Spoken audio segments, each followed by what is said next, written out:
Welcome to Rich Planet TV. I'm Richard D. Hall. Do you recall that I have been asking the public to find first-hand witnesses of the Manchester Arena atrocity so I can speak to them? Do you also recall me recently saying this? Rich Planet does not take its lead from mainstream reporting. In fact, I could give you a list as long as my arm of the things that have appeared in mainstream media that I believe were put there as a direct result of the exposés that have been highlighted by Rich Planet. Now, this article is an example of the kind of thing I was talking about. Beware of social media during terror events, NHS guidelines warn. NHS staff and terror attack victims and their families have been warned about the risks of using social media in new guidelines issued by NHS England. The guide cautions that internet trolls may subject victims to vile and upsetting abuse, as was seen after the Manchester and London terror attacks. It also warns people to be wary of journalists seeking accounts of events. The process of retelling a story can make people relive the worst parts of horrific events, it warns. People may say more than they intend to when vulnerable, upset or angry, it adds. The NHS England guide also issues specific advice to younger people, cautioning people will use your information for their own ends, and when you're in the heat of the moment, you may say more than you intend to or later regret.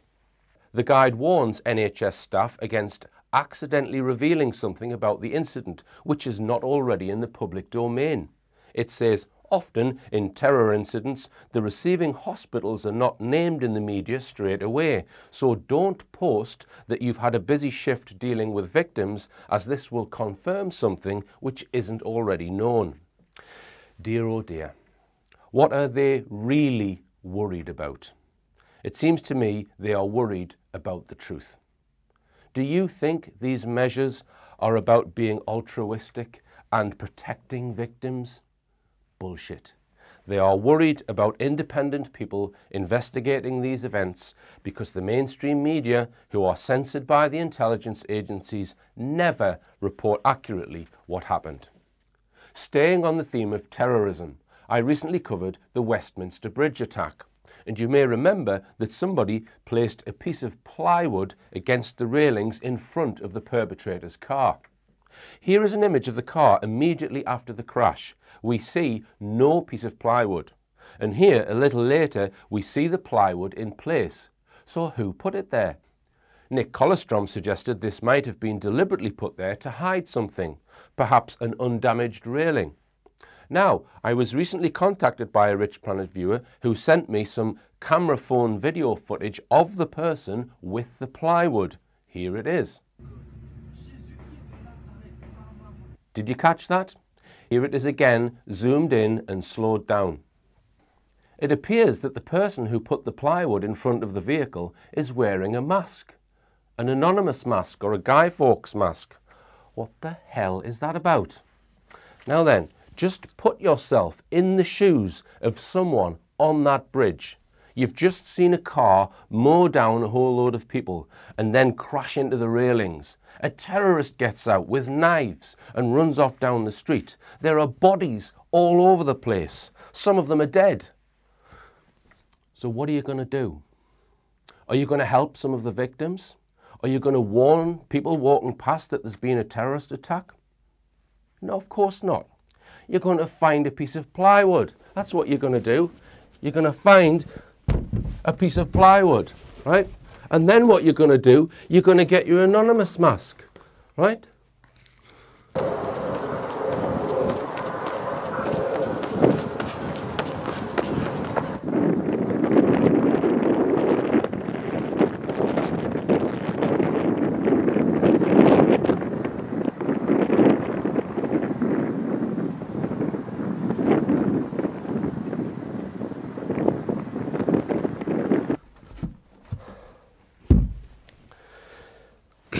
What on earth was this person doing? Was he part of the operation? Answers on a postcard to Rich Planet TV, P.O. Box, Bob Lazar. Now then, Stephen Hawking has been in the news again, Hooray! The 75-year-old Stephen Hawking. That's Stephen Hawking, who in 1963 was given 2 years to live. So he's only exceeded this prognosis by 52 years. If you want more on what I'm talking about, please follow this link. I suspect that Hawking died over 10 years ago and an impersonator is currently filling his wheelchair. I would guess that if he did die, it was somewhere between 1995 and 2006, but I'm open to debate on that part of it. Now, this is what Hawking recently said for an upcoming TV show. Should I say this is what the person pretending to be Stephen Hawking said? Or maybe I should just say this is what the person who programmed Stephen Hawking's voice box said. Now, I've got my own voice box here for added realism. Note here, I am not impersonating Stephen Hawking's. Therefore, I am not ridiculing him. I am impersonating an electronic box that you have no proof is being operated by the mind of the real Stephen Hawking. So don't come at me with that political correctness bullshit. This is what he said. I am convinced that humans need to leave Earth and make a new home on another planet. For humans to survive, I believe we must have the preparations in place within 100 years. It could be an asteroid hitting the Earth.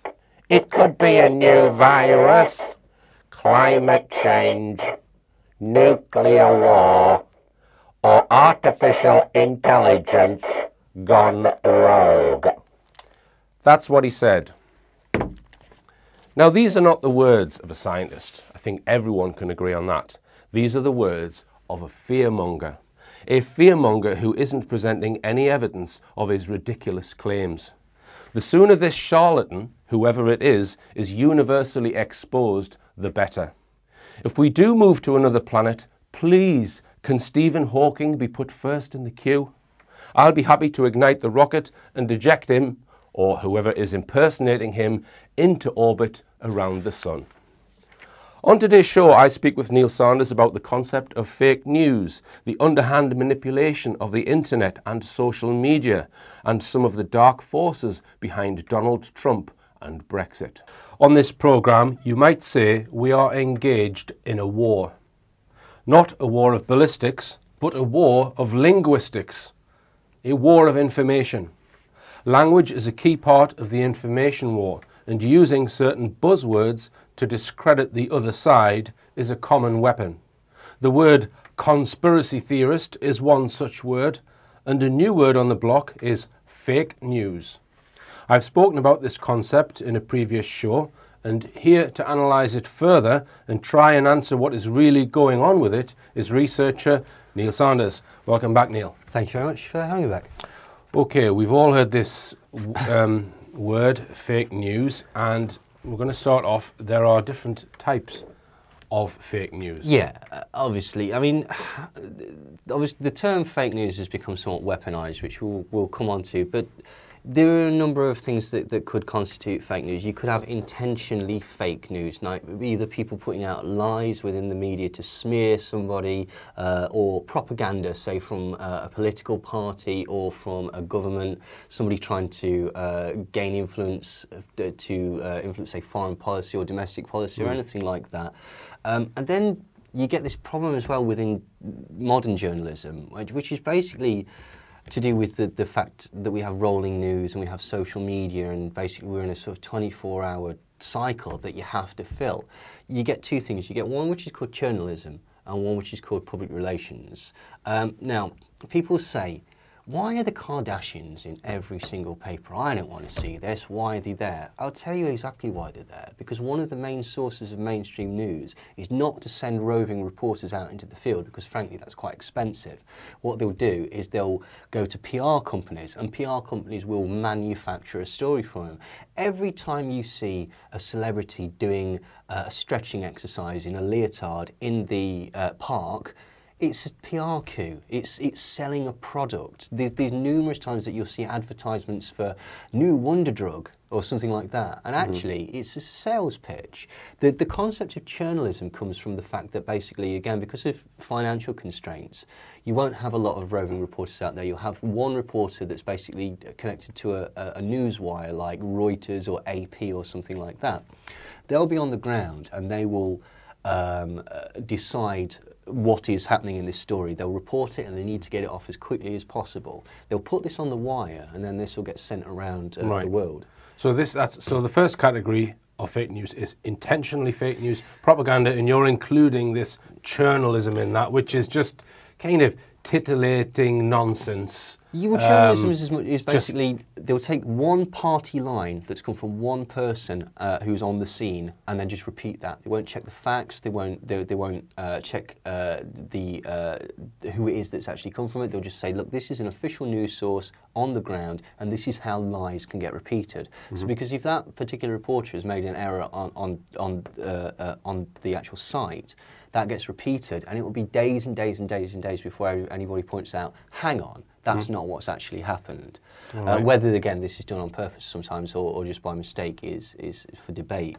There is obviously, you know, mistakes, badly researched articles from a dubious source. And I think this is particularly a problem with social media and the internet, because quite a lot of the time, as we've discussed before, it's a very strange sort of arena, social media, in as much as you've got an audience. You're basically trying to play to an audience to an extent, and to come out to this audience and go, yeah, by the way, you know all that stuff that I've been telling you, it was wrong because the source was wrong. I think that that's quite difficult, and so you tend to get a lot of people would just basically continue with the same story, regardless of the fact that it might be poorly researched, in order to save face, so to speak. All right, so the next category, so you've covered sensationalised. Well, sensationalised is a slightly different one. I mean, it's the same principle, but what they would do with that is they'll put a quote like, Queen revealed to be a lizard, and you go, oh my God, that's amazing. And you read the story, and the story says, according to sources on the internet, the Queen has revealed herself to be a lizard. So the story doesn't actually say what the headline says. The headline is the sales for it. And they can use very, very, very sort of like manipulative language to not, if you read the story, they've not actually said that. They've said that somebody else has said that. And this is you know, projected. A hyper accentuated version of that is something that we see an awful lot, which is clickbait, which is essentially either made up stories or headlines that purposefully don't match the content of the story. This would be purely the internet clickbait. It's trying to get you to click on something. Yes and no. I mean, you know, the same principle works for newspapers. If you see a sensational headline, you might pick the newspaper up off the stand or the magazine or whatever. So a particular headline, I want that newspaper, you would also class that as clickbait? Kind of. The point is that basically it's just a trap to get people to either buy that or that medium, or to go on that particular website, because a lot of sites get advertising revenue where the more clicks on the site, the more money they will make. So you'll get, there's a whole series of stupid, like Neon Nettle, for example, is one. It's a made up, they just make up stories. You just completely pull them out of whole cloth, but they sound sensationalist and interesting. So basically, people will go onto it and they'll keep repeating it and repeating it and repeating it, and it's completely unsourced. In fact, it's not even completely unsourced. They've made it up. They've just made it up, and there's an awful lot of that on the internet. Now, what about J-Trig and information which is intentionally planted to discredit either certain stories or people? Are they included in what you've just covered? They can be, yeah. I mean, we'll come on to that. We'll come on to J-Trig later, because J-Trig is a very specific type of propaganda program that utilises all of these types of things. It utilises fake stories, fake gurus, fake like leaders, and you know, people to sort of to go behind. I think the important point, and something that people tend to sort of gloss over a lot of the time, is that all of these things, you know, intentionally fake, badly researched, clickbait, sensationalism and stuff like that, They're prevalent in the mainstream media. We know that. We know the mainstream media has got, they lie, okay? But they're also very, very prevalent in the alternative media, and I think this is something that basically people don't, because I think the internet is still an emergent sort of like technology. I think a lot of people think it's international waters, and that basically it's a safe arena, and it's an arena where it's underground, it's away from the mainstream, and so you can source real information. And I don't think that's true. I don't think a lot of people realise that basically everything you do on the internet, you might as well write on a piece of paper and hand into your local police station, because every single thing you do is monitored by somebody. Like every site that you go on, every opinion, to very scary degrees, which we will come on to later. But absolutely, I mean, the influencing of opinion is very important. The Pentagon, for example, there's something that they did. They've got over 150 different personnel that appear on news media, say Fox News or whatever. Now, ostensibly, these people are supposed to be completely impartial. They're just somebody who's an expert on the situation that will be able to give a military bearing on whatever is happening in the world politics or whatever.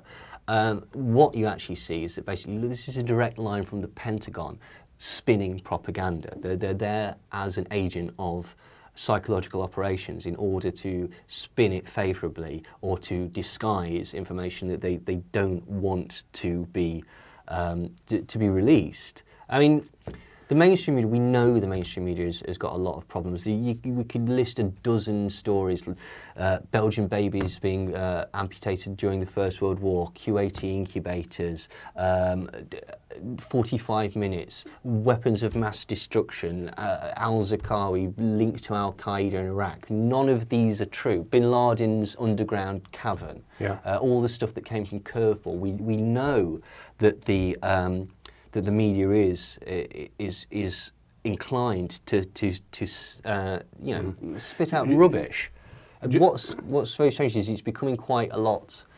A lot of this is becoming very, very influential on public life. For example, the top 20 provably fake stories during the recent US election were shared far, far more than the top 20 provably true stories. And it could be said that basically fake stories were actually more prevalent in in decision making than real stories. And what's really weird is if you look at a lot of these supposed clickbait articles and stuff like that, fake news, whatever you want to call it, there's an agenda behind it. Somebody's sending these out. They're using things called AI bots, which is basically like, it's like spamming entire sort of areas. And they're doing it, somebody set up this technology, which is not easy to set up, and they're doing it in order to specifically spread this information in specific areas. There may be a reason for that, which we'll come on to later.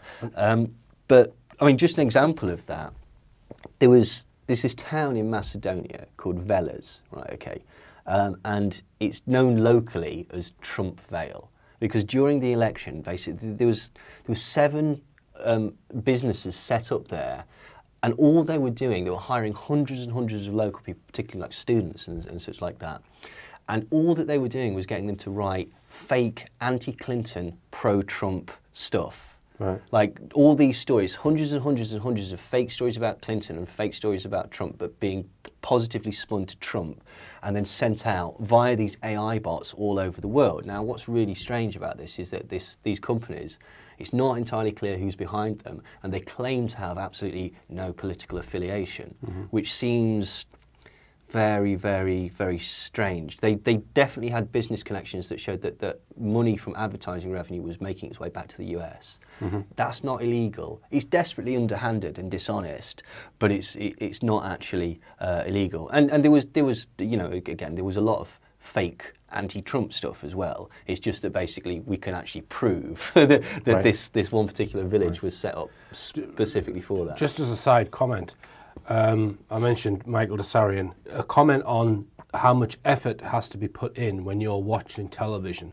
It requires no effort. So you don't even have to move. All you have to do is have your eyes open and be conscious. It takes no effort.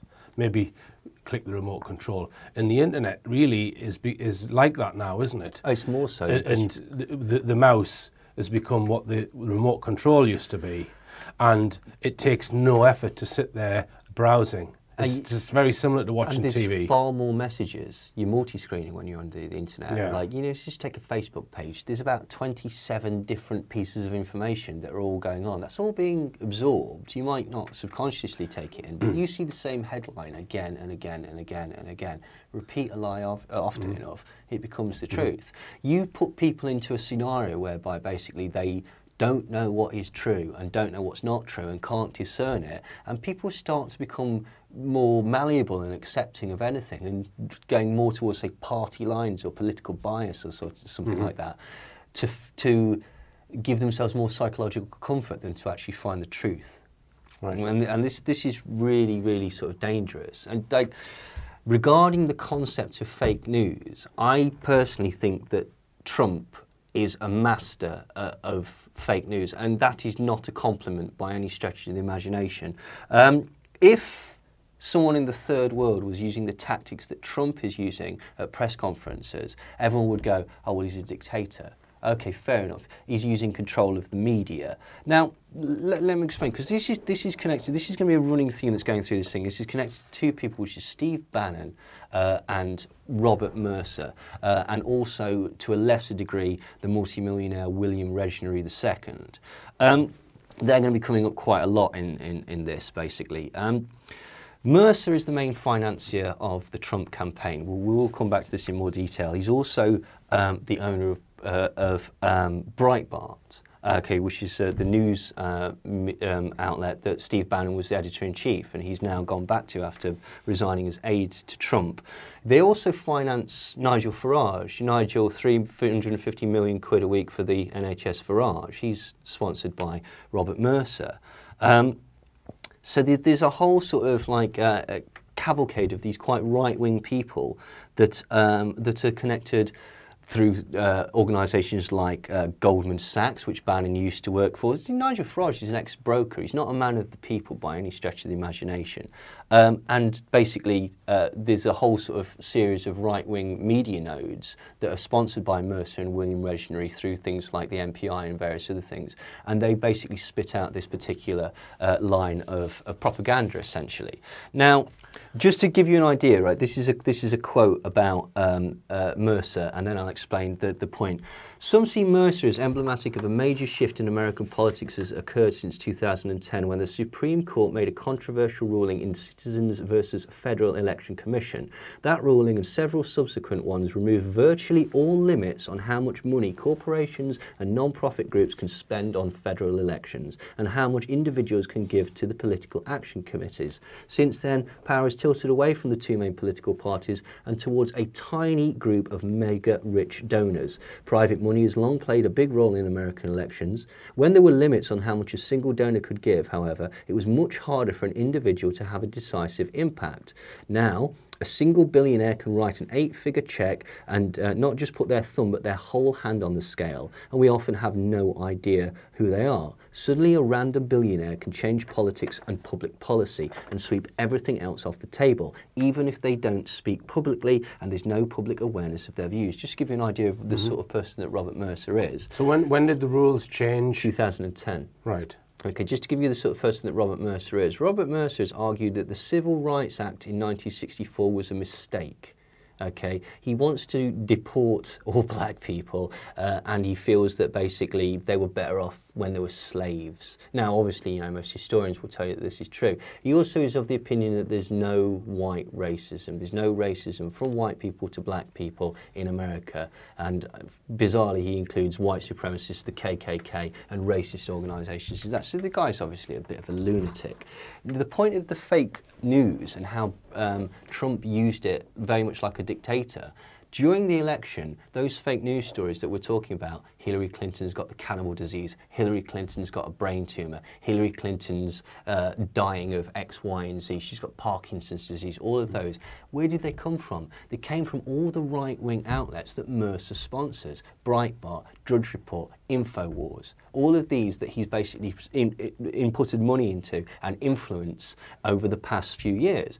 So the term fake news was actually appropriated before the election. The second that Trump gets into office, anything that goes against the party line, what Trump says, the line of the official White House, is fake news. And just like that, half the alternative media have decided that the official White House line is true, and that the mainstream media is not true. I appreciate that the mainstream media is full of crap, but let's look at the things that have been exposed by them: the My Lai massacre, Jimmy Savile, the expense scandal. You know, there's lots and lots of things. That the broader spectrum of media, the more room you have for Seymour Hersh's and Carl Bernstein's and stuff like that. What Trump is doing with this concept of weaponized fake news is he's reduced it to one single line of news, which is essentially Trump or Trump-associated outlets like Breitbart. And that is incredibly clever, but incredibly troubling. Because, as I say, if this was happening anywhere else in the world, people would go, that's quite a dodgy tactic. That's the tactic that a dictator would use. So you think there's some very wealthy people who are going to somehow, what are they going to gain by supporting him? They're going to gain more wealth, you think? I think they've used him as a conduit for what they want. There's people like William Reginald II and Robert Mercer, and basically what they both believe is that they want a white ethno-state in America. I mean, certainly William Reginald wants that. Robert Mercer claims not to be a white supremacist, but everyone that's worked for him claims that he is a white supremacist, and he comes out with statements like the Civil Rights Act should never have happened. So I think what essentially they've done is they've tried to sort of build a node of what could be considered alternative media, which is actually alt-right media, portraying itself as alternative media. And all it really does is give propaganda that props up Trump, because they've presented him as a man of the people and you know, the saviour. He's going to go against, you know, the establishment. They took the fact that people were rightly annoyed and disenfranchised by the elites, by the mainstream, and they basically utilised this figure as a way to actually to get in. What's strange about it is he still talks to CNN. He still talks to the failing New York Times. And now we know the CIA have got like a vested interest in the media. Like, I don't buy all this backwards and forwards. I think it's a very clever tactic that basically makes CNN fans or whatever go, oh, well, if he rejects CNN, I'm going to like CNN more. And it makes Trump fans go, well, we know CNN are lying. We're going to go with what Trump says. I think it just keeps people fighting. I'll just read this list of questions that you've written here as a possibility as to what Trump is. Is Trump playing a buffoon like Bush so he can get away with stuff? You said possibly. Is he being used to usher someone else in as a response? Possibly. So they've got a second candidate lined up, like I think. Like Pence or somebody like that. Right. Is he being used to undermine the office of president in the eyes of the public? Possibly. Is he being used to erode trust in the government and get everyone used to constant, ever-changing lies coming from the government? Possibly. Now, do you think all of those questions that you've asked there point to him being the CIA's choice? Well, I think that basically he's just a useful idiot. I don't think I think Trump's being used by people behind him because he's the sort of arrogant blowhard that really thinks he can do anything without much effort. I think he just thinks he can walk through this particular job. And I think a lot of people have seized on that and taken advantage of it. Whilst he's spitting fake news, it's been proven that basically in the first 6 months, the office of the White House, Trump himself made 400 provably false statements in the first 6 months. If you count the repetitions of those false statements, it's over 1,000. Right. Okay. But why? Why was Trump chosen? Well, what a lot of people don't look at is the WikiLeaks dump. If you can remember the WikiLeaks jump that happened, right, there were several facts that came out of this that people just, for whatever reason, just didn't seem to follow up. The DNC conspired against the voters to get the People's Choice Bernie Sanders off the card so that Hillary Clinton could be, which is incredibly, it goes against the whole point of having you know, a political affiliation. If basically they're going to say, yeah, we've taken that, we've put a pin in it, and we're just going to ignore what you say. They conspired with the media to promote Clinton. They gave her questions in advance. They wanted to make her appear to be a better candidate. If she wasn't a completely terrible person, she might have actually won. Like, because basically they had a lot of you know, influence with the media and stuff like that. It's just that she's such a despicable, like, representative of a human being that most people were just like, no, I just can't do that. They also conspired. Now, here's the really strange thing. The DNC conspired with the media to promote Trump. Mm-hmm. Why? Why did they do that? Because they thought he was a liability for the other side. Absolutely, because right at the beginning, he was failing. I know that people, this is again one of the lies that came out. I'm self-financing this campaign, blah, blah, blah, blah. He was dying on his arse right up until the point where basically the DNC started promoting it because they So you think originally he started out as a joke character, like a rodeo clown? Absolutely. This is proven by the emails going backwards and forwards with the WikiLeaks. So basically they wanted to promote him because they felt that they could easily beat him because he's an imbecile, like, that says ridiculous things. This is what they felt. Now this really backfired because the problem was what they did was they basically got Trump, name recognition, at which point Robert Mercer, the billionaire, shifts all of his attention, takes Steve Bannon, Kellyanne Conway, Rebecca Mercer, the Mercer Foundation, and all these various other nodes that are connected to him, removes them from support of Ted Cruz, and then starts basically backing Trump. Right. So you said before that you thought that these financiers have been involved in Brexit as well. Well, they are. Yeah, they certainly are with regards to with the pro-Brexit. Yeah. Yeah, they certainly right. So, do you think then that this nationalism is going to be made to fail and collapse, and that's possibly a new world order tactic? I don't know. I don't know what the plan is. All I know is that this nationalism, as you call it, is what these particular millionaires and multimillionaires and billionaires want. And as we're going to discuss later, they're not just individuals that are on their own. They have specific connections to the White House, British military psychological operations, US Marines, Marconi Defence, and the Pentagon. But you've got other, let's say, oligarchs who are hell-bent on a world power structure. Possibly. Are they at odds with the groups that are making the campaigns more nationalistic, do you think? I'm sure that there's people on both sides that have agendas and stuff like that. It's just that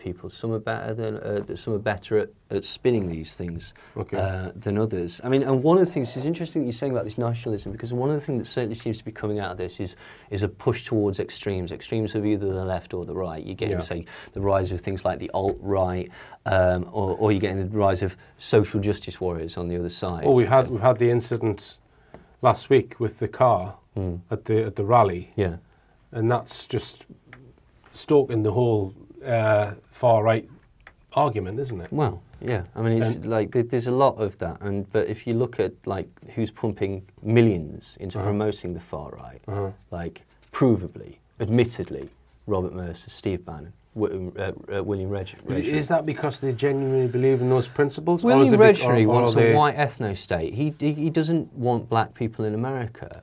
Right. Robert Mercer is the same. This attitude is surprisingly prevalent among very, very wealthy people. Now, what's interesting is with the concepts of, say, that's interesting what you're saying about the thing, because I am of the opinion that, say, social justice warriors, this shrieking left, this shrieking offended by everything, is actually more favourable to the right wing, because what it does is it basically turns people off. It goes, oh God, for Christ's sake, will you shut up? And they'll go this way. So you could see it as almost like a sort of a Gladio type response. Do you know what I mean? Like in essence, it's like a false flag. And the best way to defeat a cause is to defend it badly, said Nietzsche. So basically, if you're doing that, then what's interesting is both sides of the debate, the far left and the far right, it's just victim culture. It's like a fight to see who's the most oppressed. It's a victim culture echo chamber. Oh, we're oppressed as white males. Oh, we're oppressed as LGBTs. Oh, we're oppressed as a young black man. Oh, we're oppressed as this. There may be an element of truth to it, but basically it is just victim culture, and that's incredibly powerful because victim gives you an excuse. It's not my fault that I've done badly in life. It's all these other people and the systems set up against me. And there may well be an element of truth to that. But in a lot of these cases, it just screams inferiority complexes. Right. And I think that very, very wealthy people who've got knowledge and money of psychological operations and power are stoking this division. So do you think then, Neil, that the lines that are drawn to put people in pigeonholes, identities, and then create politics over those identities, identity politics. Yeah. The people don't realise that they're being shoved in whatever group, and then they're being made to hate other groups. Yes, deliberately. Absolutely. I think there's a lot of spin that basically is saying, this is the problem with the world, and it just so happens to be the opposite of you. Right. And as we'll come on to later, I think this is far, far more organised than a lot of people will say. I mean, one of the things that is problematical about the internet, okay, you asked me ages ago on the show, is the internet good for conspiracy theories? And I said at the time, the internet's a library, okay? It's just full of books. Some of them are good, some of them are bad. People aren't using the books to read anymore. People are using the books to beat other people's brains in, right? And all that you're getting, YouTube is good and bad, right? What you get is rather than me go and read 10 books, why don't I go and watch one half-an-hour video because they've done the reading for me? Do you know what I mean? And then you can spread that. The problem with that is that you're going to an end product and you don't know if they've misrepresented it. You don't know if it's that. And so you get a lot of this where people have like, it's easier to go to a guru and to spread information that somebody else has done rather than you look it up yourself. And it's even harder to actually go into that and go, I disagree. Yeah, whether you like it or not, the truth is really hard to actually get to, and it's going to cost you some work and some effort, and it has value when you get it. Yeah. So it's not going to be easily available, or doesn't appear to be easily available to everyone because there's vested interests to hide that truth. Absolutely, for certain agendas. It's a marketing campaign. If you ever, like, I mean, for products, it's basically, it's Cloutier Repay, and he basically said, the best marketing campaign is, I want that product. Why? Don't know. The best marketing campaign in propaganda is, I believe that. Have you got any evidence for it? No, but I kind of believe it. There was a story, basically, I won't name names or say what the actual theory was, but I was disagreeing with somebody on this one particular theory, and I say I just don't think that it holds any water. And I said on this, okay, fine, if you think that's real, fine. Can you tell me what crime was committed, by who was the victim, where did this happen, when did it happen, what's your evidence that this actually happened, and then I'll drive you to the police station. And this person turned around to me and said, oh, that's a good point, I don't know the answer to any of that. But there's no smoke without fire. And it's like, dude, you're putting the cart before the horse there. Like, do you know what I mean? It's the wish follows, is the father of the thought. And that's incredibly dangerous, to be quite honest. You've said here that stories with that have an emotional pull. Yeah. Just tell us about that. Tell us the importance of that. Well, that's the thing. If you can appeal to somebody on an emotional level, not a rational one, you've got them. Most successful advertising campaigns are on an emotional level, not a rational one. Most propaganda campaigns are on an emotional level, not a rational one. Like, let's get worried about this particular group of people attacking people or whatever. We'll not look at the facts and the numbers or whatever. We'll just get the emotional response. You can't tell me that that's not bad. No, it's not bad. But well, then that's the argument. Well, can we not look at the... No time to look at the figures. We've just got to react to the badness. Yeah. And I can think of a dozen stories recently where basically... We talked about the HIV thing the other week. Well, that might be an example of one. There's numerous things where basically, you know, you scare people into a response. There has been certain things where people, do you know what, I don't care if it's true or not, but I'd sooner be safe than sorry. Yeah. For example, so you're absolutely right with that. It's very tricky. Okay, so J-Trig is something a bit more sinister, I would say, than what we've been talking about, and Yeah. a far more kind of underhand and just despicable, really. Start the ball rolling with Well, this. J-Trig was exposed by Edward Snowden, and again, I'm actually with you on this, in as much as I don't trust him that completely, and I don't trust Julian Assange, and I think that essentially what this is very much like you stated before, where this is a head on a pike type thing. Like, if we tell people about this, then, you know, like, J-Trig, it is apparently it's only used against enemies of the state, but we'll see. Like, among the core self-identified purposes of J-Trig are two tactics. One, to inject all sorts of false material onto the internet in order to destroy the reputation of its targets, and two, to use social sciences and other techniques to manipulate online discourse and activism to generate outcomes it considers desirable. And this is a GCHQ project. Okay, to see how extremist these programs are, just consider the tactics they boast of using to achieve those ends. False flag operations, which is posting material to the internet and falsely attributing it to somebody else. Fake victim blog posts, pretending to be the victim of an individual whose reputation they want to destroy, and posting negative or contrary information on various forums. J-Trig has developed covert tools to seed the internet with false information, including the ability to manipulate the result of online polls, artificially inflate page view counts on websites, amplify sanctioned messages on YouTube, and plant false Facebook wall posts for entire countries. According to the study of a group by the UK's Defence Science and Technology Laboratory, the language of J-Trig operations is characterised by the terms discredit, distrust, dissuade, deceive, disrupt, delay, deny, denigrate, and deter. And this is the Joint Threat Research Intelligence Group, and it feeds false information into the field of the internet. It creates fake gurus. It starts AstroTurf campaigns, which is a fake grassroots charity campaign, and has sock puppet accounts, which is basically people pretending to be who they are. And a lot of these is government-paid trolls who influence chat via ridicule or other tactics. They actually use this in Argentina. They admitted to using this in Argentina to promote self-determination for the Argentinian people. Obviously, you know, Falkland, Malvinas, whatever you want to call it.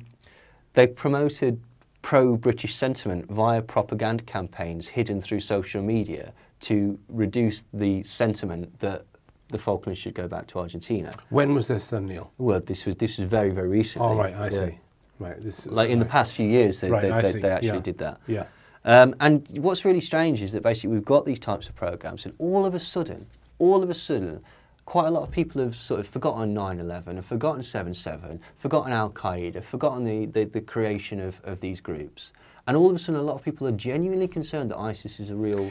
Yeah, and radical Islam is a real thing. This is what I've found in debates with people who were talking about are certain recent events staged, etc., or what's really going on, that you have to wind these people back to 9/11 and remind, and then they'll say, oh well, well I know that was set up, but these and are real. I know 7/7, but the Muslims are coming to get us. Yeah, because this was real and these people died. Yeah, it's not the intelligence agencies. No, the problem is radical Islam. Apparently, all of a sudden, a lot of people genuinely believe that, Neil. I mean, there's always a problem with any type of extremism or radicalisation. It's not to say that it's totally blameless, but you know, we know how intelligence agencies work, and we know how false flags work, and we know how propaganda and the concept of spreading a lot of these sort of nationalist groups.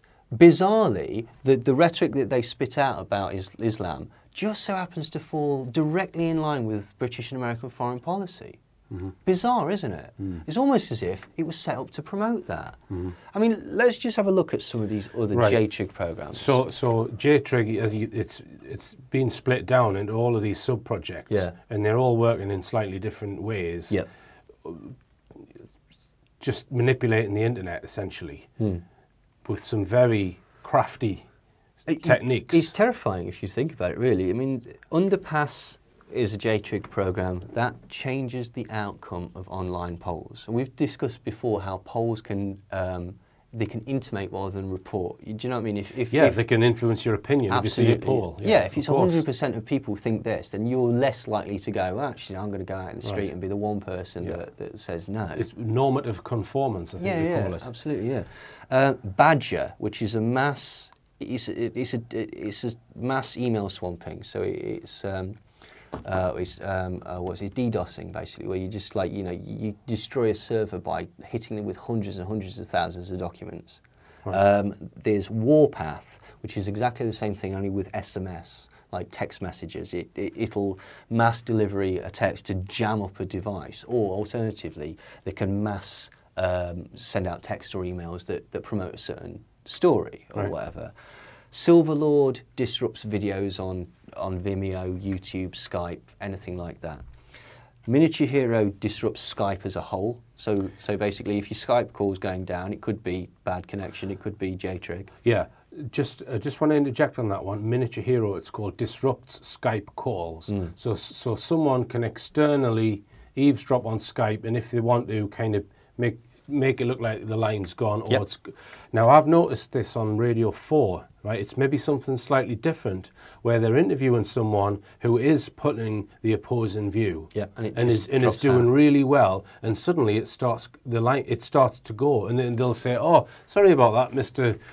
Such and Such. We seem to have lost that," and you can tell it's a digital call. It's probably Skype. Yeah, I don't know if this is true, but I just think they've got a button there. Yeah. They think, oh, this guy's beginning to win the argument. Right, well, they have an admitted button.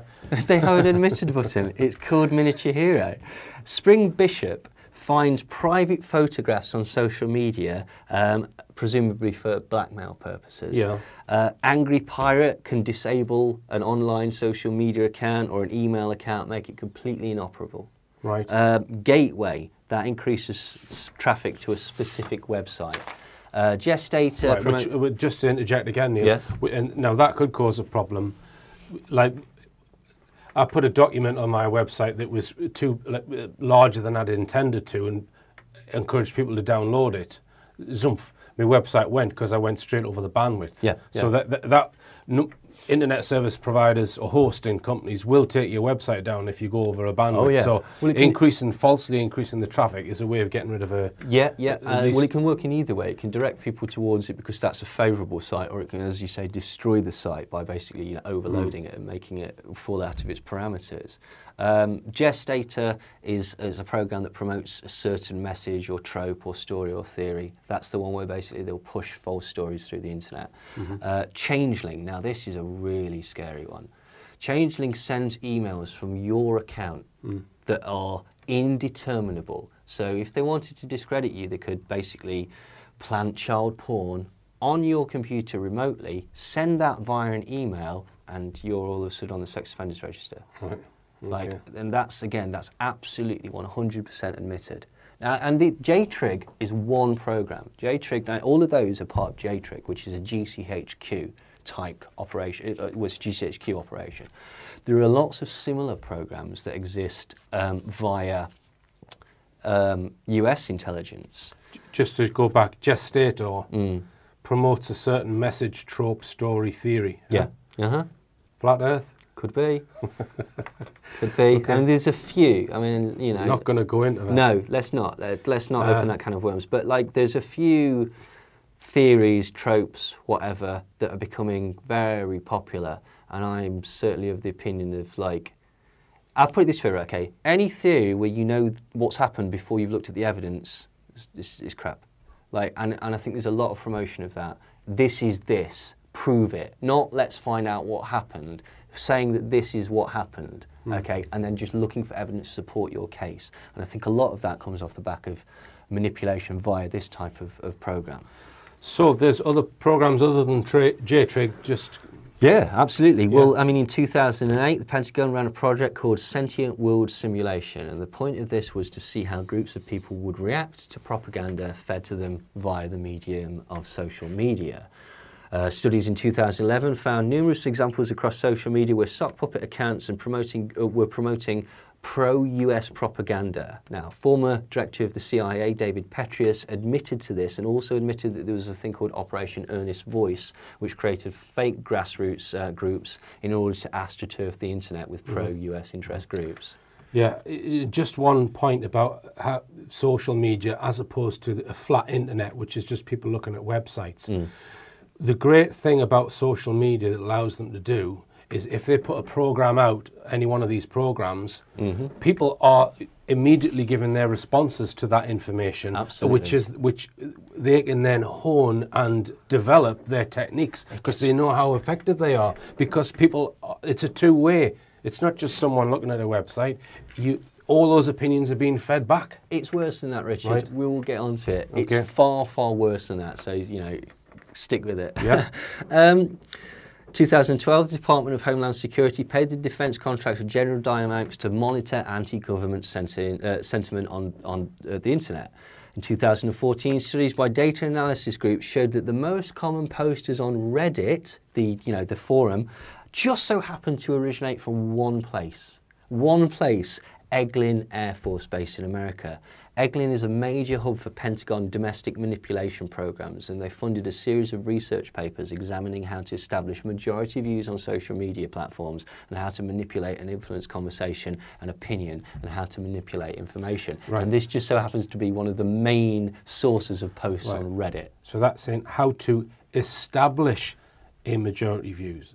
So not how to establish what the majority view is. No. How to establish they are going to make the majority view this or that. Yeah, so the whole point of a lot of these programs is to get the audience on social media and persuade them that this is correct. Yeah, and furthermore, that they've come up with it themselves. Right. Yeah. It's terrifying. Yeah. Now, it was shown at certain times in the document by the institutions that studied this. At certain times, the majority of posters on this particular site or on particular threads were from this one particular military operation. So you'd have, say, different people who are all basically based at Eglin, pretending to be different people, influencing the direction of this conversation. And people wonder why I've closed new members to my forum now. Well.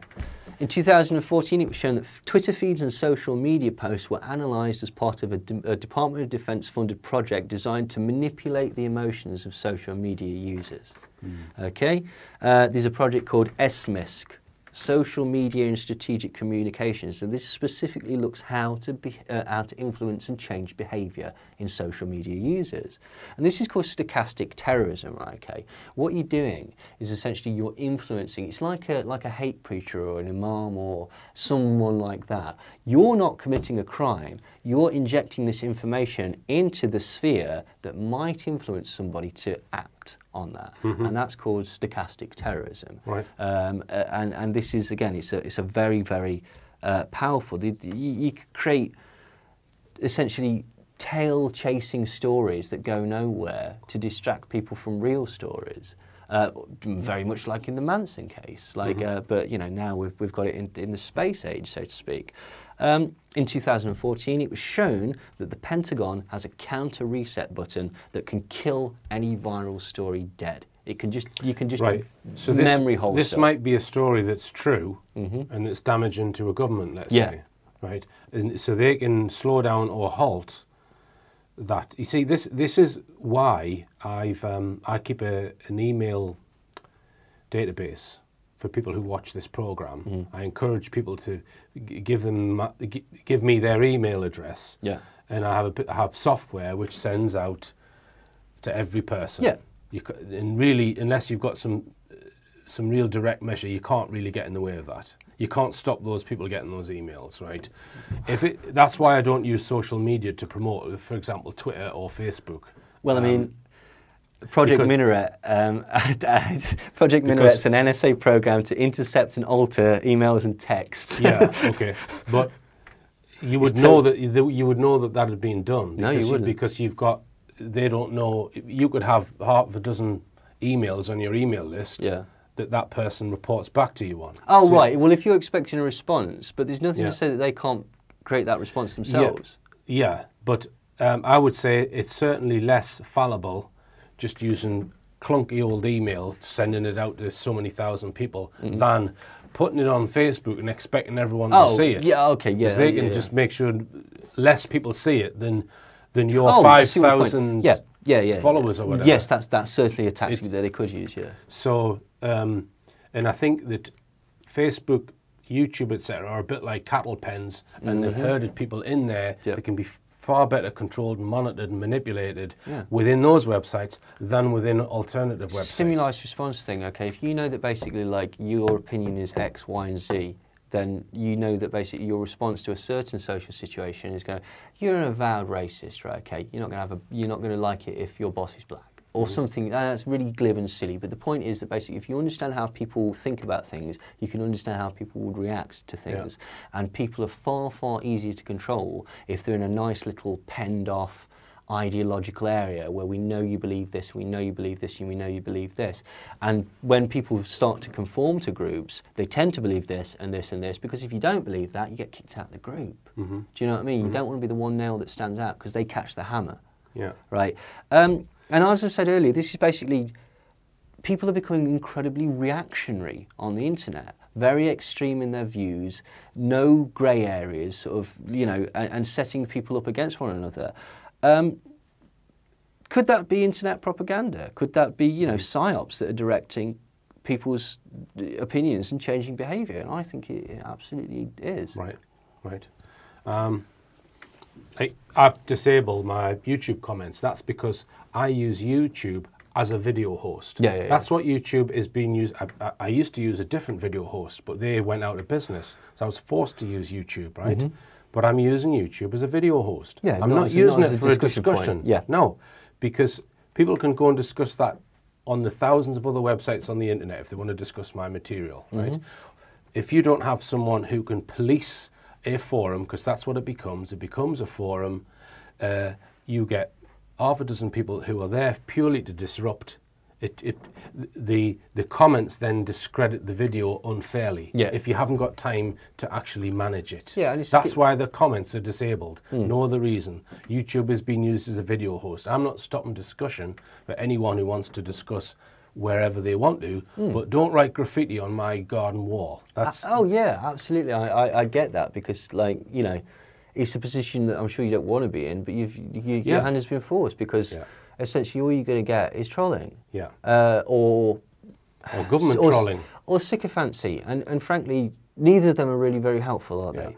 And so yeah, it's a bit of a knotty area, really. If you're going to have a forum on the internet discussion, right, you have to have an arbiter, and that's a full-time job, right? I'm making these programs, I'm doing research. I haven't got time to sort out petty arguments over nitty. Nor is it your responsibility. Exactly. Like, so you know, that's the reason, folks. No other reason. But as I say, I'm quite happy for people to discuss all the videos on their own web space. Right. So you want to come back to the Trump campaign slogan? Yeah, I mean, I just think, again, it was make America great again. Regardless of what you think about it, it is genius in as much as it's a masterclass in weasel words. It's an incredibly clever marketing phrase, because it means nothing and everything. Let's just start with America. What do you mean by America? Do you mean the American elite? Do you mean everybody? Does that include illegal immigrants? Does it mean America the corporation? Does it mean America the army? Does it mean America the idea? Does it mean America the GDP? What does that mean? It doesn't really mean anything, okay? So we're going to take this and we're going to make it. What does making involve? Does that, you know, you make a house, you can make a cake, you can make a bed. Is it going to involve a lot of work? Who's going to do it? How will it be done? Will it be easy? Great. What does great actually mean? What does it look like? For who? Great militarily? Great economically? Great intellectually? Will it create things? Will it discover things? Will it be beneficial to itself or other? What does great mean? And again, well, that's genius, because that's a lovely appeal to nostalgia there. It was incredibly clever. It's talking about this past, this indeterminable rose-tinted spectacles that never really existed. So When was America great? Was it great in the 50s? When there's no civil rights? Was it great in the 80s when you were committing genocide against South America? When was it great? And was it universally great? I'm pretty sure there's a lot of people in the 80s that weren't as happy as a lot of other people in the 80s in America. Just before Kennedy got assassinated. Yeah, that was it. It was perfect then, apparently. Unless, of course, you were a minority, or or it's any of the other things. But it's meaningless. Basically, the point is that you apply your own meaning to it, and two different people will get two completely different meanings. So in that sense, it has to be respected as being a very, very clever tactic. Now, and you think Trump has got genealogy links to the global elite, do you? Oh, totally. He's 19th cousins to the Clintons. Like, he's got an ancestry full of British royalty and aristocracy. Like, he's not a man of the people. I know he sold that I'm a man of the people, blah, blah, blah.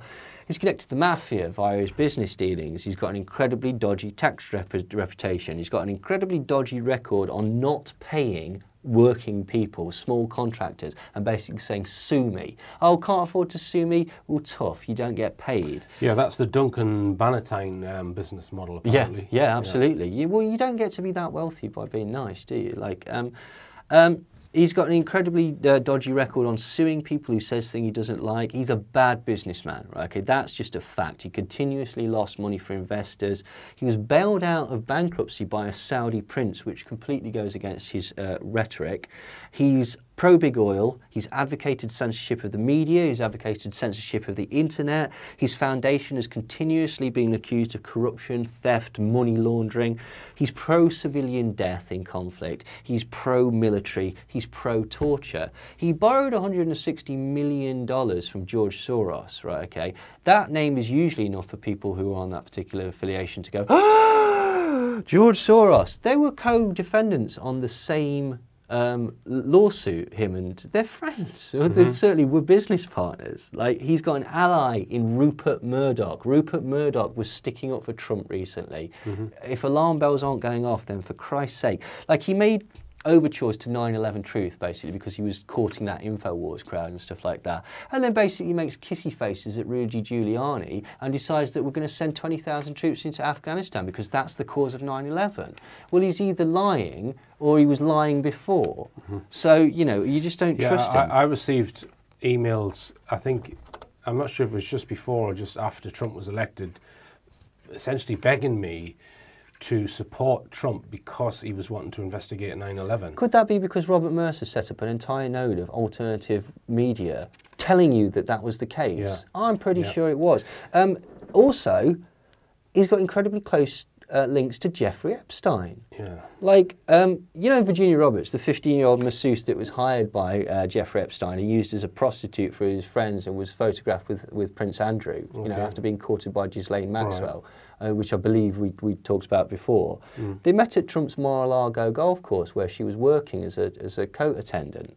He's been friends with Ghislaine Maxwell since the late 1990s. In 2002, Donald Trump said this about Jeffrey Epstein in New York Magazine. "I've known Jeffrey for 15 years, terrific guy. He's a lot of fun to be with. It's even said that he likes beautiful women as much as I do, and many of them are on the younger side." This is a convicted paedophile. "No doubt about it, Jeffrey enjoys his social life." Sorry, Jeffrey Epstein is a convicted paedophile. Yeah, Jeffrey Epstein is a convicted paedophile. Yeah, certainly with Trump's business dealings and his tax affairs, there's enough there if people wanted to, or if the right people wanted to get rid of him tomorrow. Yeah. Not to mention possible other stuff that you've just mentioned. Yeah, well, I mean, he certainly was subpoenaed during Jeffrey Epstein's 2009 child sex case. Right. And Trump basically negotiated with lawyers to give a private deposition to avoid court. Now, this was off the back of the fact that basically it was shown that Trump was making calls from his private home line to the Palm Beach and Malibu properties of Jeffrey Epstein, where dignitaries were filmed with underage children, and that he visited. I mean, I know a lot of people make a lot of thing about Bill Clinton being on the Lolita Express, and I'm absolutely sure that is an accurate portrayal. But Trump was going to the same places with the same people at the same time, doing the same things. All right. So, So, do you think that's currently being used to blackmail him to now, or it's something that I don't might know. be? All I'm saying in other words, is that these is it just these money people who are behind him, or are there more CIA or what? I don't know, but all I'm saying is that that's indicative that he's not the man of the people for the people that he's portrayed. That he's actually far closer. I think a lot of these rivalries are actually, nonsensical. As I said before, he still talks to the New York Times. He still sent Anthony Scaramucci to go and speak to CNN, despite proclaiming them fake news and stuff like that. The CIA is a vested interest in the media, as we know. Like, I just think they're all mates. I do like it when he points at the BBC journalist at the press conference and just says, "You're fake news," and he goes to someone else. Well, I do like that. Well, yeah, it's a very entertaining tactic. And you could see, he's quite a charismatic person. He's a TV star. He's Ronald Reagan plus, isn't he? He's Ronald Reagan that can actually sometimes string a sentence together. Doesn't always make sense, but all the words are there. Like, and yeah, this is it. But I would say I'm of the opinion that basically he's just an arrogant person and that these other people are using him as a tool. I don't think he's a nice person. I think he's a despicable person. And I don't think that he's an honest person or a good person or anything that you would go, yeah, I'm going to give you a tick in this box. But I think that it's actually the people behind him that are the sort of the driving influence. Now, what you're saying is he's a twat. Yeah, he's a twat. Right, yeah, we'll go with that. All right, so we'll come on to Australia now. Yeah, well, I mean, this is just kind of to sort of like, to sort of preface what I've been talking, well, to sort of add to what I've been talking about, preface what we're going to go on about. All of this is going to tie together and make sense at the end. So there'll be some people who are sat there seething because we're having a go at Trump and stuff like that. But just stick with it. Right, do we think that Western governments would overthrow other governments? Well, yes, pretty much. Iran, Venezuela, Chile. Well, we've tried it in Turkey recently. We're doing it in the Ukraine at the minute. We set up, I mean, this has actually been admitted now that we set up a right-wing coup in the Ukraine to basically, it's to do with gas pipelines, right? This is what the Russia thing is to do with. Like, Russia's trying to get a gas pipeline through Ukraine. It's also it's been trying to undermine the EU since it murdered the Polish government, right, okay? Because economically, NATO versus Russia is a very, very strong power. If you could break that up and break up the EU and stuff like that, Russia is going to become more dominant in the power industry. It's dead straightforward. The Cold War never ended. It's just moved into economic terms, essentially. And yeah, that's what it is. But so would we overthrow a government? Yeah, I think we would. In fact, I know we would, because in the 70s, we performed a coup in Australia. After Edward Gough Whitlam was elected as Prime Minister in 1972, CIA, MI6 and Australia's own intelligence agencies conspired to basically, they made it look like there was financial improprieties on the part of this particular Prime Minister, and 4 years into his term they made him actually resign. Now this is because basically the elected Labour government had threatened to close Pine Gap, which is a missile testing base. They'd also raised wages, increased public services, and they were due to remove God Save the Queen as the national anthem. They proposed a withdrawal from Vietnam, and they started to recognise the state of Palestine. And it would appear that basically the CIA, MI6 and the establishment of Australia decided that this wasn't really happening, and so they forged documents to imply, financial improprieties and basically oust this government to the detriment of the Australian people for military psychological purposes. What's really terrifying is that basically, apparently, similar tactics were used in the UK against Harold Wilson's Labour government. Apparently, the British press smeared Wilson as a potential Soviet spy, or at the very least a huge security risk. Now, what's really, again, terrifying is that in 1974 there was a proposed coup d'etat against the Wilson government by MI5, and this was led by Lord Mountbatten. They commandeered Heathrow Airport for a practice run of overthrowing the elected government.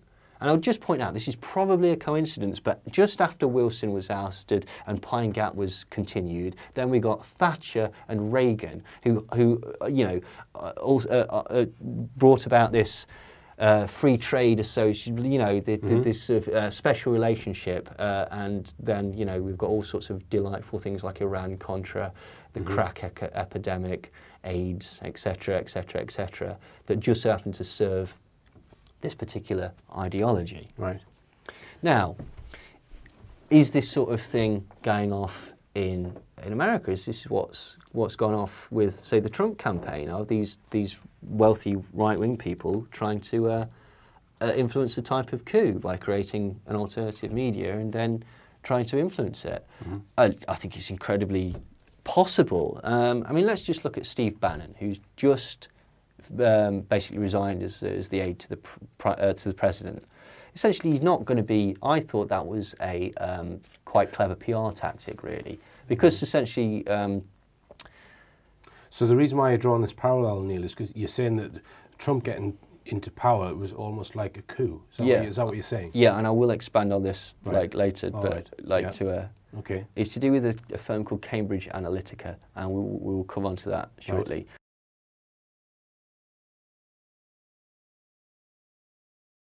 Steve Bannon, who's the chief executive or former chairman of Breitbart News, now he dubbed this platform, he said this is the platform of the alt-right. This is the media. Alt-right, A-L-T, Yeah, right. this was the alternative right Yeah, wing. it's far right, but for the media age. Essentially, if you call it far right, people will go, oh, that's bad. If you call it alt right and you have Richard Spencer basically got punched by the left-wing activist. He's sponsored by William Regnery through MPI and various other sort of like right-wing think tanks. He gets millions of dollars for him. William Regnery also published a couple of Trump's books, and during the election, he set up automated phone lines in order to promote Trump.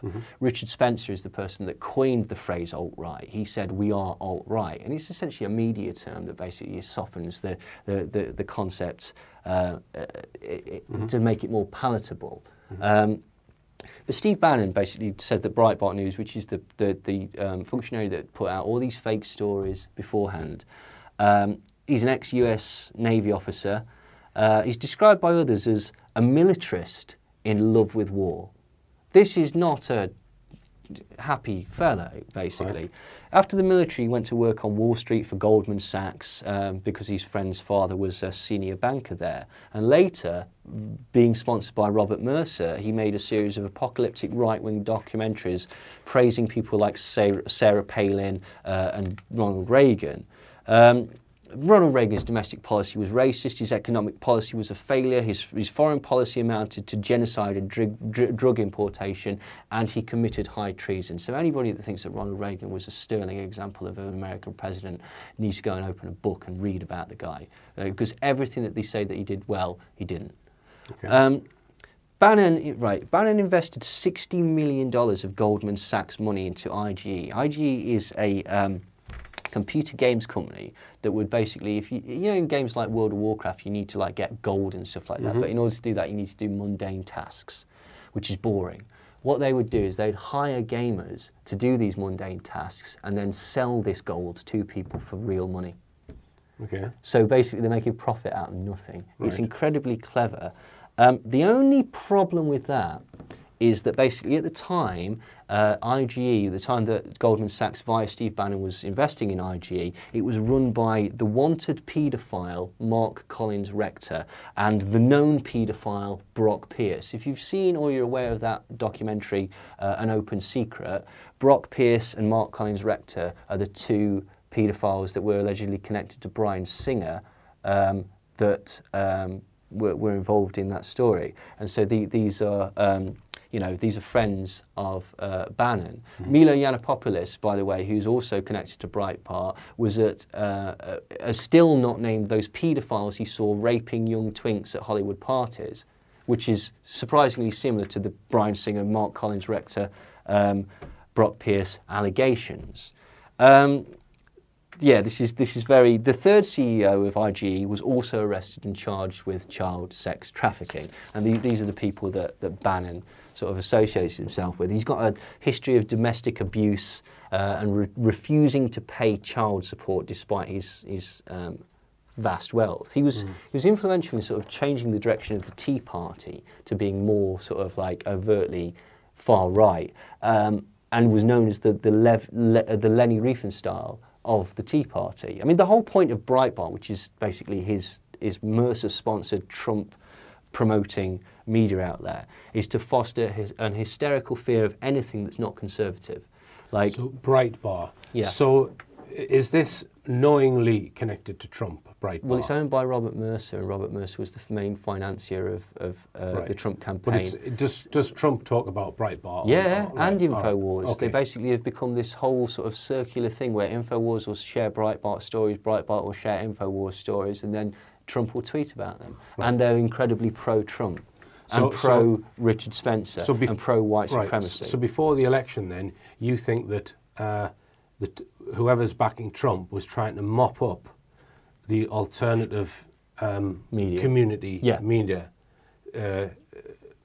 and that's why, say, InfoWars and Drudge Report was kind of nudged to the right a bit to line itself with Trump. Oh yeah. And then soak up all of his following it happened to get all of these people who wouldn't normally vote to vote. Yeah, absolutely. By giving them, giving them a carrot. We will create the heroes for them to follow. We're going to sort out 9/11. Absolutely, yeah, exactly. Yeah. And then they've just completely forgotten about that.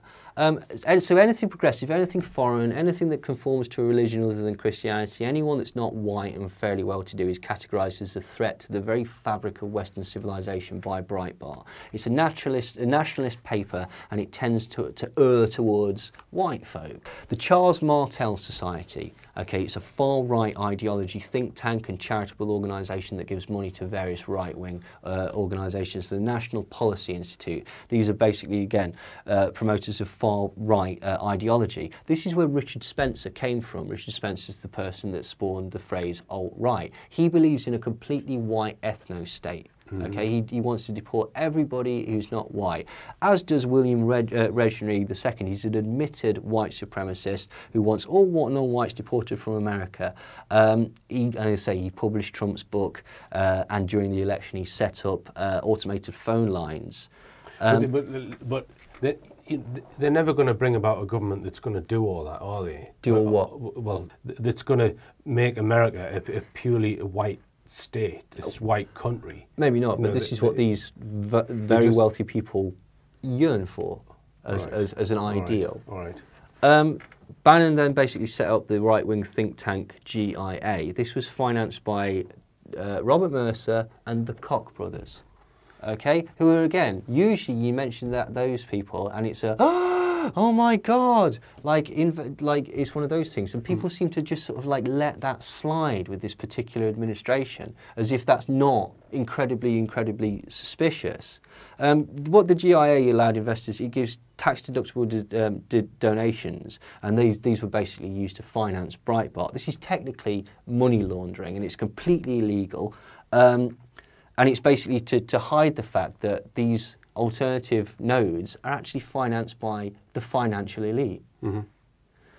So, with all that in mind, what's Cambridge Analytica?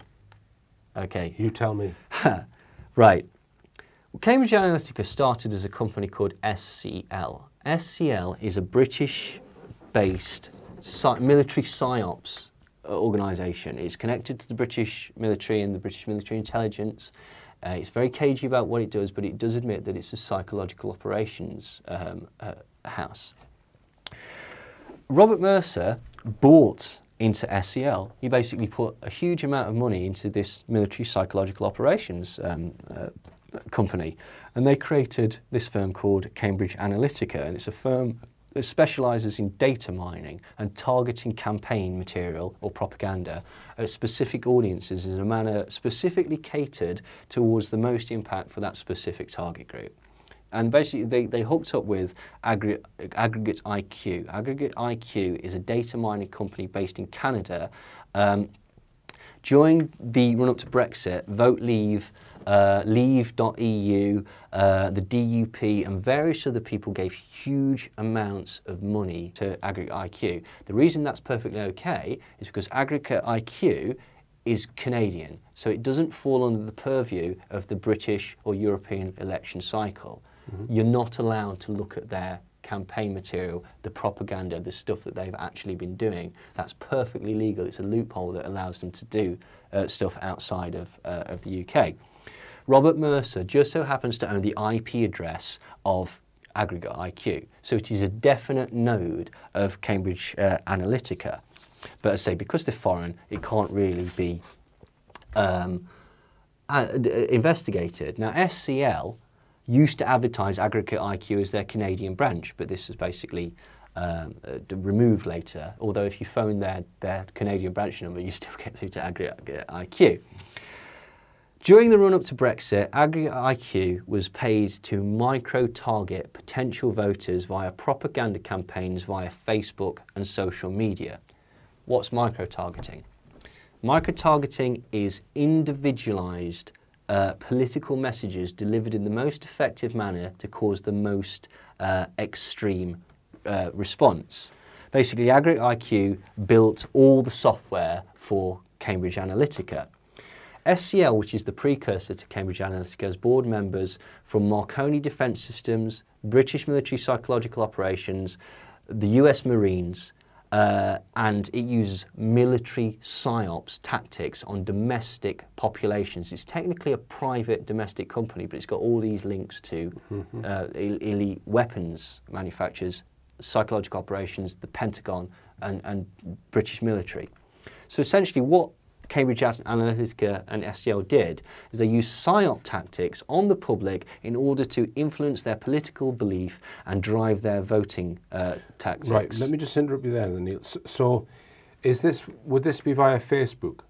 It was entirely via Facebook. Right, so, okay, so those companies have devised some software that will make appear on your Facebook interaction messages, because they know that you're going to vote this way. Well, they know that you like this, that, or the other. So they're going to target you. They're going to target you with some information to sway your vote. Yeah. What they did was they bought everybody's data from Twitter, Facebook, and other social media, and then they sent algorithms through this. So let me ask you this question: they've got data that they've derived from social media. Yeah. The next step is to then use that data in order to manipulate those people. Yeah. Now, how can these private companies put their software into Facebook's own backend? Well, I'll explain. The goal is to capture every single aspect of a voter's information. So what they do is they spread propaganda and plausible lies, fake news, that type of thing, things that will get you riled up. They take like millions you often find this on Facebook. What do you think about this? What do you think about this? Well, what do you think about that? Vote on this, vote on that. They're constantly fishing for information from you all the time on Facebook. Yeah, absolutely. Well, basically what they did was they took everyone's information and they examined it. So what pages have you been on? What have you liked? What have you disliked? Let's look at your conversations. Let's see if there's any themes running through this. And they did incredible analysis of this. And which can be done in software. Oh yeah, and what they did was they figured out, let's take you, right? We'll look at Richard Hall's Facebook page. What makes Richard angry? Okay, what makes Richard angry is, I don't know, white pieces of A4 paper. Next day, an advert would appear on your Facebook page saying, because we also know that you don't like traffic wardens. Traffic wardens are flooding the UK with white pieces of paper. Do you want this to stop? Then vote Trump. Yeah. Vote Brexit. Yeah. So it's targeting that person. Micro-targeting something that person feels passionate about. Yeah. And they're saying, well, our candidate will solve your individual problem. Yeah. Now, so here's the question, Neil. How can these companies then... How are they allowed to have their software integrated into Facebook software? They're not allowed to do it. They're allowed to buy the company. Right, okay. Now here's where it gets strange, because during the beginning... Sorry, they're allowed to buy which company? They're not allowed to do this. During the election, basically what happened was they're allowed to buy the data, but they're not allowed to influence it because this is party political influencing, and this has to be like. So how are these companies getting that micro targeting advert? Because they did it through Canada, because they did it through aggregate IQ, which means that it can't be investigated. Now, during the beginning of the campaign, just interrupt you again. So aggregate IQ then, they've got some connection with Facebook then, have they? No, aggregate IQ is the Canadian data portion of this data mining company, Cambridge Analytica. During the beginning of the campaign, Cambridge Analytica and their chairman and various people were really, really proud that they were on part of the Leave Brexit campaign. They says if this is successful, we're going to apply the same tactics to getting Donald Trump elected. They later admitted that they used micro-targeting, fake news, etc., etc., etc., as a precursor to get Donald Trump into office.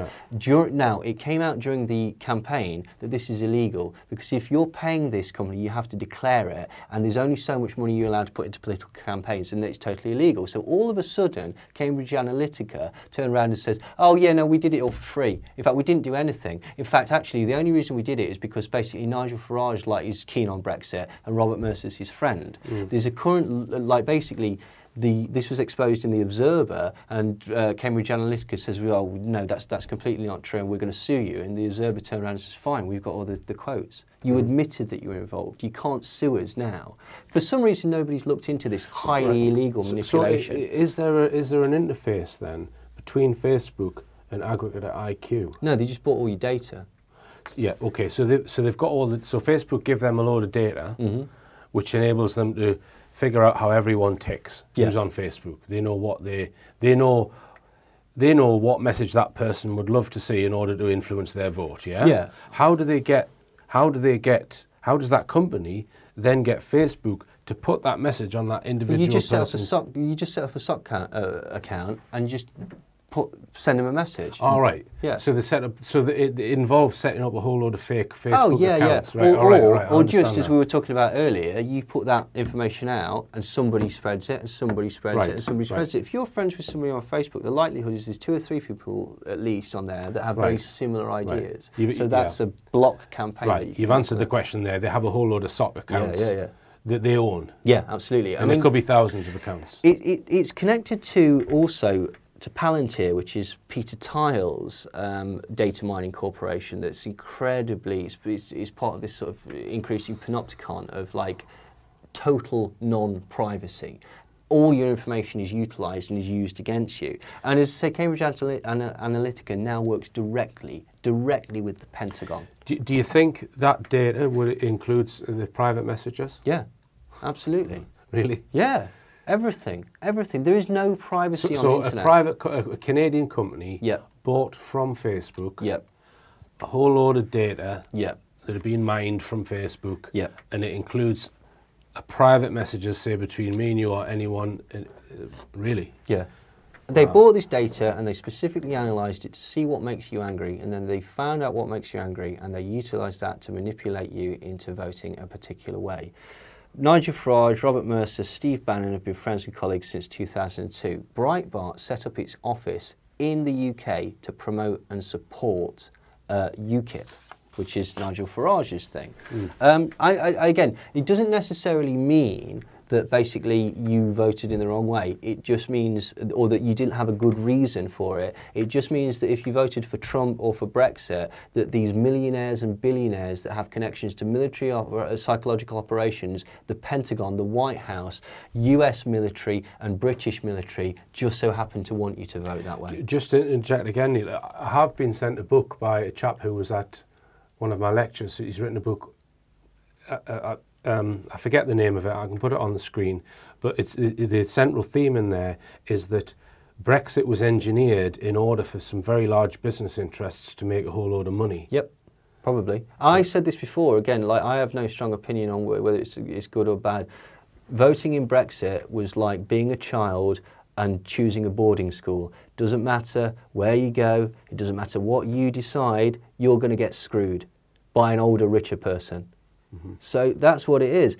Like, the DUP gave money to Cambridge Analytica they're doing quite well now, aren't they? Strange, and they have a similar hideous right-wing ideology. I described it as deciding which dog turd you're going to stand in. Exactly, yeah. Yeah, that's another way. In the 2050 PR Week, Cambridge Analytica Director of Programme Development, Brittany Casier, stated, Cambridge Analytica only started working with Leave EU more recently. The firm's teams of data scientists and analysts would be enabling targeting messaging by understanding why certain things worry people. Cambridge Analytica, Leave EU confirmed that Cambridge Analytica were helping them map the British electorate. Andy Wigmore explained, a Facebook like was the most potent weapon because using artificial intelligence as we did tells you all sorts of things about that individual and how to convince them with what sort of advert. And you know that there would be other people in their network who liked what they liked, so it could spread. The computer never stops learning and it never stops monitoring. When he was told that that was creepy, Andy Wigmore said, yeah, no, it is. That's why I'm not on Facebook. Right. So someone's got a fear of worms and they make that known on Facebook, and then sometime later they get a message saying that Trump's going to sort out all the worms. In a very, very simple way, So basically people were manipulated by billionaires connected to UK and US military, and they used fear and Psy-Ops tactics by mining your data and social media posts through like complete surveillance in order to manipulate your feelings. That's when you take up a Facebook account, you create it. There's nothing in there that says we have a duty to not pass on your data to a third party. That's how they make money. That's what Facebook is. Facebook is a data mining. I mean, Peter Tile, who runs Palantir, was the initial financer of Facebook. But there's nothing in that agreement when you sign up to Facebook to say that the data will stay within Facebook. On the contrary, it's the opposite as far as I'm aware. Yeah. So when you posting private messages on Facebook, folks, Facebook have every right to give it to whoever they want or sell it to whoever they want to for money for political purposes. Yeah, I mean, we're not even talking about the JTRIG and GCHQ and so the data. This is private. This isn't government spying. Campaigning. This isn't government spying. It's private companies doing this. Yeah, I mean, obviously, I believe that they have actually got connections to the government. Yeah. But ostensibly, this is perfectly above board, perfectly legal, and not at all sinister. After the success of Brexit, Cambridge Analytica, basically Robert Mercer said that Brexit was a test to see if the mood was right to get somebody like Trump in, which again leads to my concept that there's a coup of some description going on, whereby basically these people who have a certain ideology want to get their position. So they used the same tactics to make Brexit win as they did to get Trump in then? Yeah. After Brexit, they basically decided that they would use in America they admitted doing it. In England, they admitted it and then later denied it. Okay, in America, they admitted that was what was the point. Data mining, micro-targeting, manipulation. So what about, if we just stay on Brexit a second, what about the viewpoint that joining Europe is a step towards a world government and that the most powerful people on the planet are marching the UK and other countries in Europe to a world government? So surely they would be using those techniques to get us into Europe. Maybe they would. I don't know. Or say I don't know. I'm not saying that you made the wrong vote. I'm not saying you made the right vote. All I'm saying is a very specific class of very wealthy people with very specific connections to US military industrial complexes, the Pentagon and British psychological operations wanted you to vote that way. Yeah.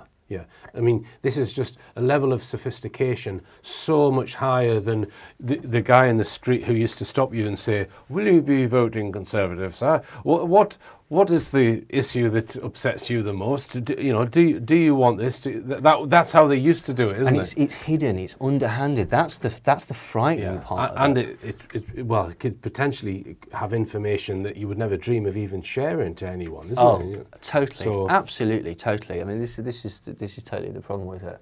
But this is not the first time that something like this has happened as well, right? Okay, it's slightly different, but this is what I was trying to explain. If they will do this in Australia, very wealthy people have got agendas, and they'll do it in Europe, and they'll do it in America, and they'll do it in England as well. And again, it's not to criticise anyone that's voting in a particular way. It's just curious that these people wanted you to vote in that way. I mean, another point perhaps to make, Neil, is that there's only a certain percentage of people that are on Facebook. A lot of people who are, say, on Facebook, they might use it once a month. They're not regular users. So this has been done only using a section of the population. Don't think they're on Twitter, you don't think they're on 4chan, you don't think they're on Reddit, don't think they're on 8chan. Like, okay, and with some of those, 4chan, for example, you preach it to the converted. It takes a very small amount to like get somebody in the perfect way. We've just found out about this, okay? Like, because they admitted it in America and got caught out in England. So, yeah, I'm sure you're absolutely right. It's only very, you know, that's not the broadest spectrum. Generally, you're younger voter, isn't it? Yeah, absolutely. But, you know, get them young.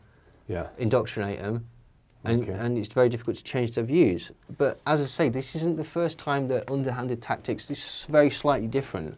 But I'd just like to talk a little bit about LulzSec or anti-sec and the FBI and Stratfor.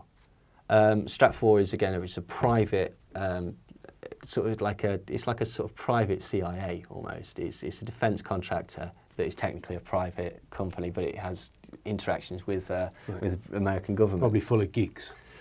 No? I don't. Well, yeah, but like some dangerous ones as well. Like you know, if the CIA is full of geeks, it's a similar type of thing.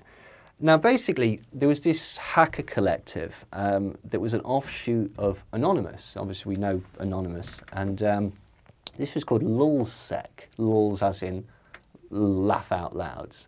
LulzSec, it was a hacker collective, and it was an offshoot of Anonymous. They were so good that LulzSec actually hacked and shut down the CIA's website. Yeah, and just to make a point, because we spoke about Assange and about how Assange was a very proficient hacker and he had all of these charges against him, and it's my belief that he was then recruited at some point because he was useful to them. And I think that seems to be what happens to a lot of the good hackers. They will then work for, because I think there was a chap named, I forget his name, who went to work for DARPA, who was a hacker.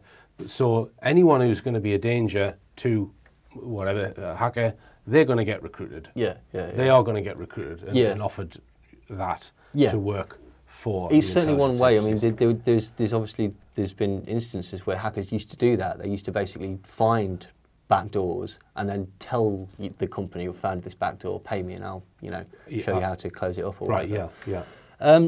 One of the members of LulzSec was this very prominent hacker by the name of Sabu, or Sabu, S-A-B-U. Now, he was one of the very first people to suggest and promote Occupy Wall Street.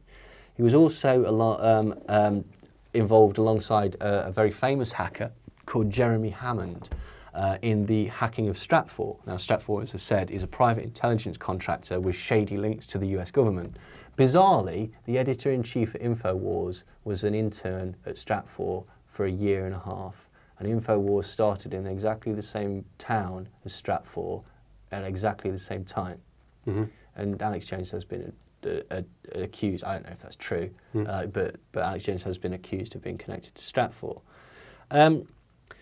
Just before Occupy Wall Street, Sabu formed another, even more hardcore hacker group, which was called Anti-Sec. And via this organisation, Sabu was basically training people to hack large corporations. And on Christmas 2011, Anti-Sec released a load of emails that were hacked from Stratfor. Stratfor is like a non-governmental CIA. They do private investigation work for military contractors and government and organisations. One of the things that Anti-Sec did was they stole credit card numbers from Stratfor's clients and actually gave $700,000 away to charity. Like, now this was actually, again, had to be returned, but it's quite Robin Hood-esque, isn't it? Now, the Stratfor emails revealed that Goldman Sachs and Stratfor were looking at doing a possible insider trading scheme, which would have been illegal. Stratfor was attempting to smear a journalist by promoting the false idea that they were an Al-Qaeda operative. The Bank of America had employed techniques to spy on and collect data about Occupy Wall Street activists. And Stratfor was monitoring and reporting on dissent against the Dow Chemical Company, particularly due to their response to the Bhopal chemical explosion that killed thousands 25 years ago. So, like, even 25 years afterwards, they're monitoring people to see anti-sentiment against major blue-chip corporations. One of the things that the emails exposed was that trapwire is actually used in far more cities and venues than had been previously admitted. Trapwire is yet another of these Palantir-type panopticon data mining things. It's involved in CCTV. If you've ever seen that film A Scanner Darkly, at the beginning where he's walking along and the CCTV camera picks him up and they do a facial recognition and they get his entire history up, and his criminal record and, you know, all aspects of his life that's been data mined from everything else, and then you can immediately tell that, you know, it's a tracking device and stuff like that. That's what trapwire is. Trapwire is basically, it's in many American cities, despite the fact that they actually deny that it is. Now, there was only one problem with this whole scenario, is that during the entire time that this went on, Sabu was an FBI informant. Okay, so Sabu was arrested on June the 7th, 2011. The following day, on June the 8th, he turned FBI informant. Antisec was formed on June the 19th. So the FBI formed Antisec and they immediately started training other hackers to hack large corporations and encouraging them to hack large corporations. Then in September, Sabu is instrumental in promoting Occupy Wall Street, which means that the FBI were instrumental in promoting Occupy Wall Street. And was that done via Facebook to promote it? It was done via Twitter. Right. There's also an advert in a magazine called Adbusters as well that came out. Because I know that in the UK, the Occupy movements were started on Facebook. Yeah. A lot of it was done with social media, absolutely. Yeah, social media, because social media. Well, it was, I think originally it was kind of supposed to be connected to Anonymous, really. Yeah. Like, I mean, what's interesting is that during the Occupy Wall Street, Anonymous were saying they were going to hack all these banks and shut down Wall Street. Right. Sabu intervened, told them to stop it. Right. So now I do know one or two people who were involved in the Occupy movement in the UK, and I would say that those people were genuine people. Oh yeah, absolutely. Who were wanting to change the banking system and get rid of corruption. And this is not a really good criticism motives. of those people, just like it's not a criticism of voters of Brexit or Donald Trump. It's just. But you think that that the whole concept and the idea came from intelligence agencies or the FBI for Occupy. So it was just a little test. It would appear so. That will be quite annoying news to some people who were involved and committed months of their lives living on the street thinking that they were doing something. Well, again, then Antisec also hacked Stratfor. So the FBI essentially hacked Stratfor. This led to the arrest of Jeremy Hammond and the arrest of various other people.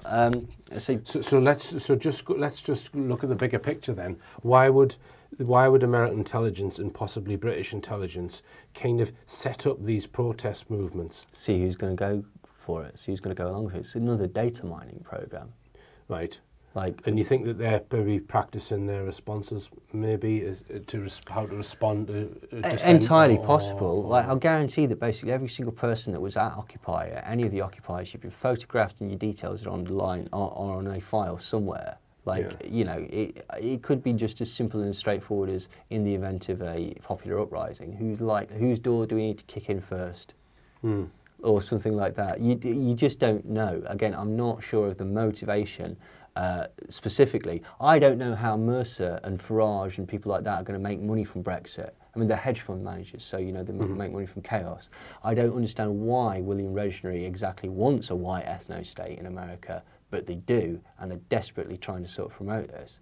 So, I don't know. I don't know what they're going to do. I just know that I'm very troubled by the amount of underhanded manipulation that's gone into all of these things, and specifically because many people, as you say, have really gone for this wholeheartedly. And this is not a criticism of those people, right? Okay, this is not a criticism of their cause or their opinions or anything like that. This is just rich men get really rich in chaos, and then they're creating chaos. Right. So do you think there's some interplay between, let's call it the business world, for want of a better word, these multi-billionaires who are trying to influence the outcomes of the election and Brexit, because they can, because they're so rich and they're crafty, right?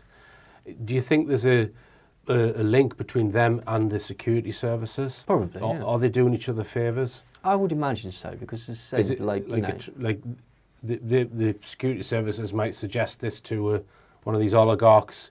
You do that, we scratch your back. Yeah, absolutely. I mean, there's a lot of, like, you know, criticism that's laid out against George Soros. Some of it is warranted, some of it is slightly thin. Like, he's given money to, say, Tides, which is a charitable organisation that was then distributed, and certain charities in Ferguson, certain Occupy Adbusters for one, where the Occupy Wall Street thing was paid for via a Tides thing.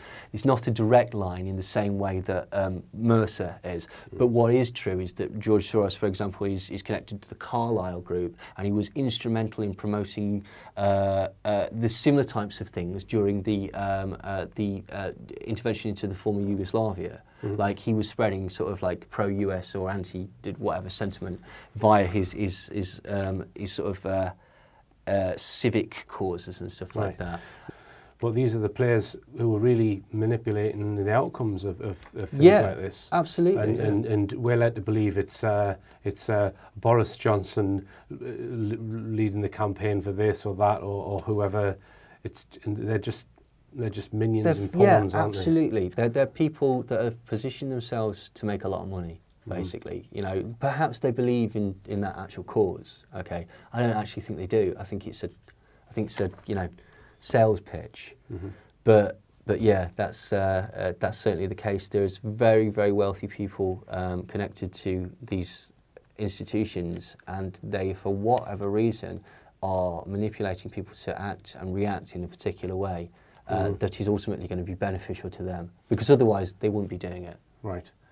And so where does that leave, let's say, the UK Parliament, like Jeremy Corbyn or Tim Farron, although he's not there anymore, and I think I know why.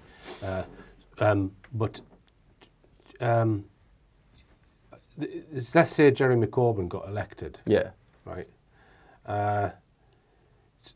This is all still there, isn't it? This is all of this sort of manipulation behind the scenes. Oh, yeah, absolutely. So, I mean, how can you see any of this being sort of gotten rid of? Or this sort of control using nefarious methods? No, and if the wrong person gets in, like in Australia, they'll get him out. Yeah. That's the terrifying thing. Like, you know, there's so much manipulation going on. Yeah. And what they're doing at the minute is they're being very, very clever, because of the mechanisms of social media and stuff like that, making people think that they've come to these realizations on their own. I'm not trying to scare you out there, but you just think, including your private communications with Facebook and Twitter and all the others, you just think of all the information that you have output into that computer screen about your life. Yeah, anything you do on the internet and on your phone is public. And your phone. Yeah, it's public. Yeah. And someone can buy that information. Yeah, and they do, and then they use it against you. Right. Okay. All right, Neil. Is there anything else you want to add on that? No, I think we've done enough. Right. Okay. Remember, believe none of what you hear and only half of what you see. I'm Richard D. Hall. Good night.